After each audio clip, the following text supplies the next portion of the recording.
Почитувани, на лажговците и на оние кои ги подриваат институциите и ја подценуваат интелигенцијата на народот, не им е местото ниту во собранието, ниту во политиката.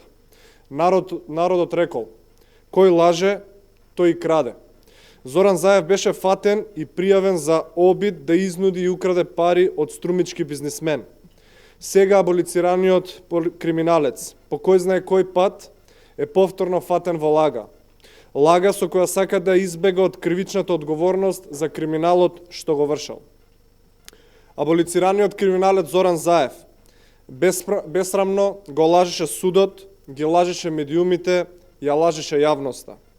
Тој, за да го избегне судскиот процес во случајот подкуп, најпрвен лажеше под полна материјална и морална одговорност дека имал средба со италијанскиот амбасадор Карло Ромеро и за тоа не можел да дојде на рочиштето. За ова дојде демант директно од име на италијанскиот амбасадор. Кога оваа негова лага беше разоткриена, тој без око да му трепне, кажа нова невистина. Овој пат дека се сретнал со конзулот на амбасадата.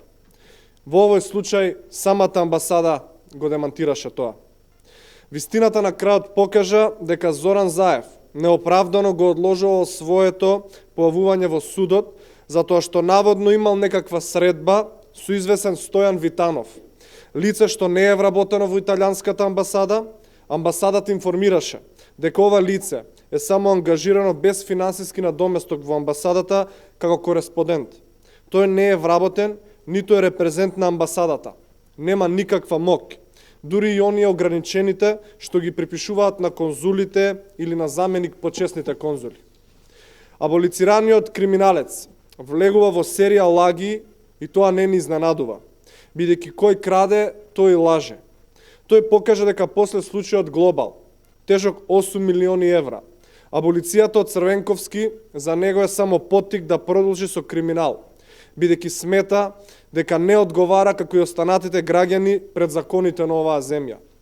Аболицијата за случајот Глобал за Зоран Заев е сигнал дека тој е неказнив пред македонските судови. Аболицираниот криминалец Заев може да бега, ама не може да побегне на правдата.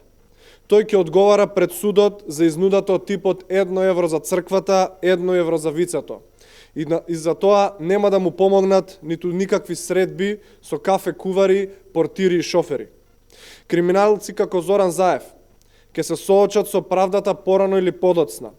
Ако успеа да се спаси со аболиција за криминалот тежок 8 милиона евра, овој пат ќе одговара за рекетот кој го правил од позиција на градоначалник, со кој сакал да се збогати за дополнителни речиси 200.000 евра. Институциите на правдата мора да се одважат и да покажат дека нема да толерираат серијски лажговци и криминалци како Заев да се кријат зад превезот на политичари. Судовите не смеат да подлегнат под притисоците за реизбор на судии и треба да ги санкционираат сите лаги. Недозволиво е следното рочиште, аболицираниот Заев да бара да го одложи заради наводна средба со помошникот на водоинсталаторот во некој од амбасадите. Ви благодарам.